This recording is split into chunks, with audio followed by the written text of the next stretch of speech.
E com esse jeito pacato, pensamento positivo, vou lutando minhas provas, buscando sempre objetivo, sempre agradecendo a Deus por ser tão criativo. E assim feliz eu vivo, ultrapassando as barreiras, que eu sei que a vida é difícil, mas levo na brincadeira. Mas pra quem sabe rimar, uma rima não tem fronteira. Minha mente fica faceira, meu pensamento clareia, como um sol que corrorora, num clarão da lua cheia. Surge várias emoções, meu sangue ferve na veia, e um bom poeta semeia pra colher bons resultados. Não podia me esquecer do meu abraço apertado em cada um de vocês, por terem me escutado. Toco uma chula gostosa, Chicudunga, e um forró cadenciado, puxo o fone sanfoneiro, vê se o couro tá pichado, pois quero saber de vocês, se tá tudo combinado. Vocês querem que eu vou pra frente ou que eu fico aqui parado? Meus amigos, me desculpem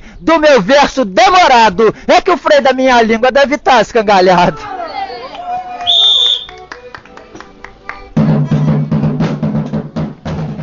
Olá, sejam muito bem-vindos ao podcast O Saber no Meio da Rua. Meu nome é Juliana Rangel, eu sou psicóloga, sou podcaster, como vocês podem ver, e sou pesquisadora. Hoje o nosso episódio vai falar sobre o palhaço e o mal.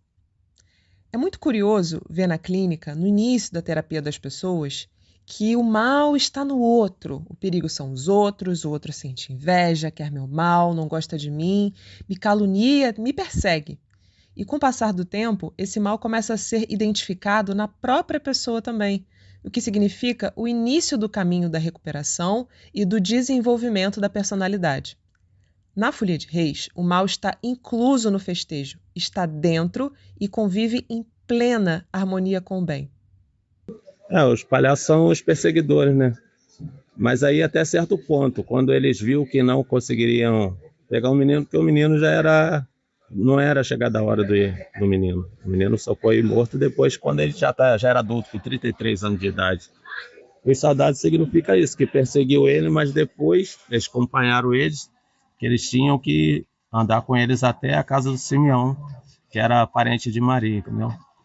Aí eles foram acompanhando, mas porque não era chegado o momento, né? O menino ia ser morto. Fizeram várias matanças, né? E eles significam isso aí. A matança das crianças, dos inocentes. Entendeu? Parece que significa isso aí. Tem muita gente que critica, né? Acha feio, mas tem o lado bom da história e o lado ruim. Então a gente conta os dois lados da história. Entendeu? Sim. Essa é a nossa missão. O palhaço da folia não é o do circo. Ele é assustador. Ele usa máscaras, carrancas e com caretas, línguas, dentes enormes. E os palhaços representam os soldados romanos que querem matar a criança divina, o menino Jesus. Por uma outra perspectiva, podemos falar que todas as nossas tentativas de mudança interior ou exterior vêm acompanhadas da ameaça de retorno do anterior, do comum, do já conhecido. Essa ameaça, o poder, o medo, tentando vencer o amor, é para muitos o grande mal. E o que você faz diante do mal? Se apavora, luta, corre, congela, ri? Eu antigamente, quando era criança, tinha pavor de palhaço. Hoje em dia eu amo, gosto muito. Você não acha curioso que o mal vire um palhaço? Será que da perspectiva do bem, o mal soa jocoso, paspalho, bobo? Sempre errado, faz rir quem o vê de uma perspectiva diferente. Será que a imagem do palhaço é justamente uma das saídas para quem está diante do mal? Se colocar em outro plano, de fora, e ver o pequeno, o cômico, o ridículo que há no mal, em nós e no outro?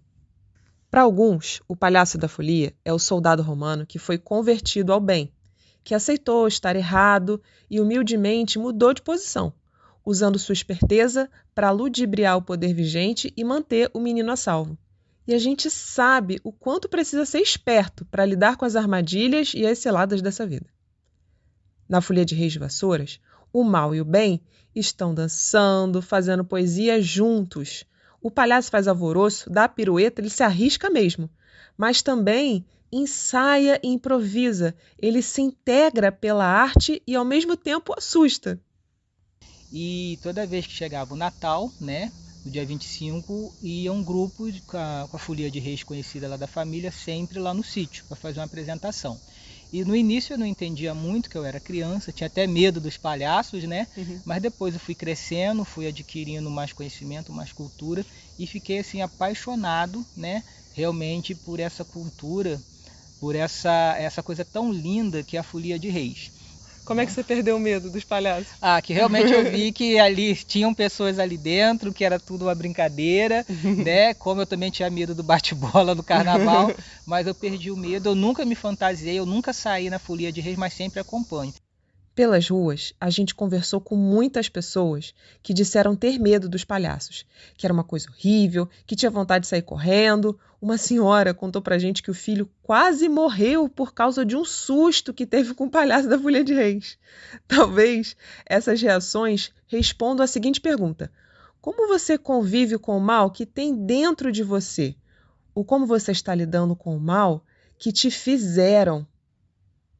Tem uma coisa que eu tenho ouvido muito pela cidade, gente falando assim, eu morro de medo de palhaço, desde pequeno eu tenho medo de palhaço. O que vocês acham disso, assim, desses comentários? Cara, acho que é o comentário mais comum que a gente escuta, né? Que muitas pessoas têm medo do palhaço, mas eu acho que é porque não sabe o real significado da Folia de Reis. Folia de Reis a gente só quer levar uma mensagem, como eu falei, a gente faz orações, a gente chega cantando hino evangélico, hino católico, a gente cria a nossa própria mensagem, então a gente está sempre falando de Deus, né?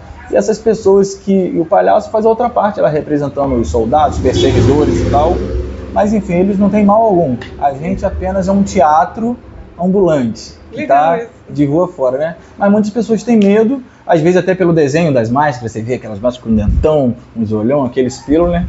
Mas se a pessoa parar um pouquinho e até mesmo nos perguntar, poxa, eu tenho medo daquilo, né? A gente consegue, de repente, sanar algumas dúvidas e tirar esses medos, né, das pessoas. Verdade. A vida é ambivalente mesmo. E pode ser bem difícil lidar com a coexistência do bem e do mal. Assistir um gesto benevolente de alguém a quem temos ojeriza.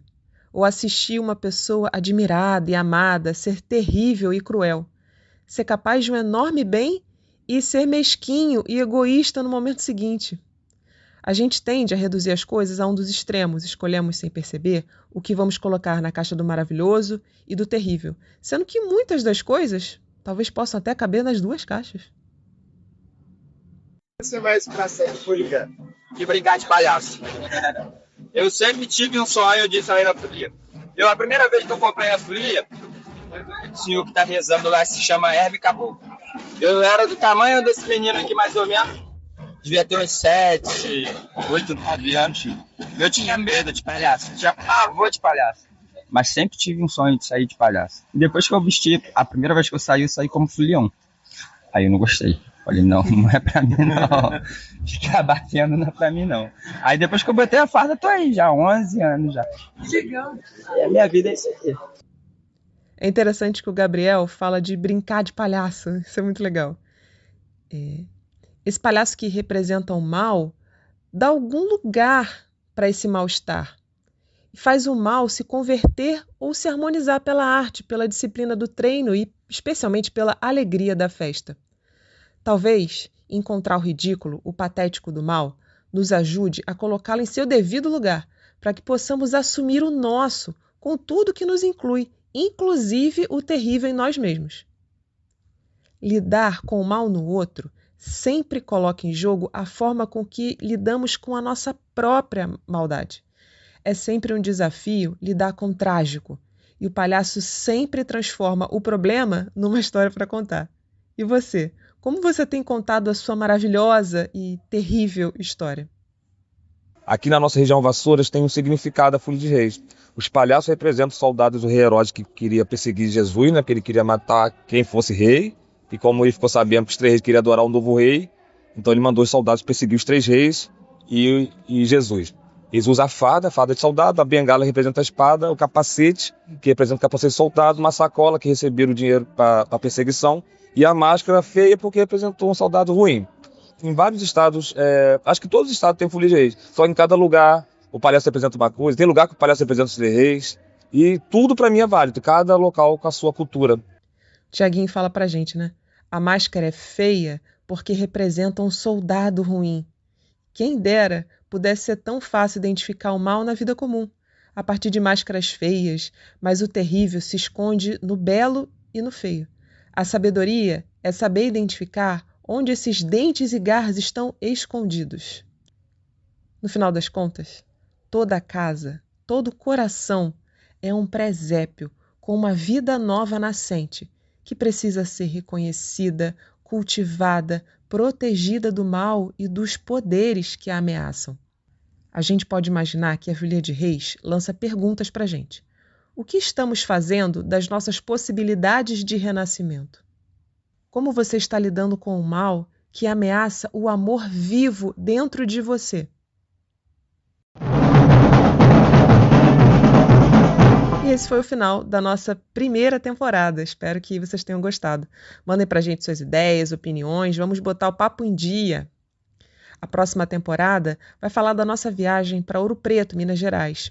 Fomos para lá para conhecer a famosa Semana Santa. E olha, a coisa rendeu muito, muito mesmo. Encontramos pessoas incríveis, histórias lindas para dividir com vocês. E nos encontramos em breve. Até lá, um grande abraço em vocês.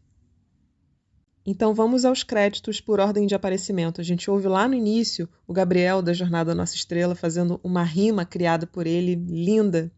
Ele é um palhaço dessa folia e ele também comenta um pouco da história dele em outros episódios do podcast e nesse. Depois a gente ouve o Luiz Renato, também da Jornada Nossa Estrela, Kátia da Jornada Nossa Estrela, Arilson Lourenço, e vou colocar nos créditos o perfil do Arilson para vocês seguirem ele, que ele tem um trabalho muito bacana sobre turismo. O Pupi Alves, da Verde Preta de Vassouras, o Gabriel, que fala novamente com a gente, e, por final, o Tiaguinho, o mestre da Descendentes de Davi.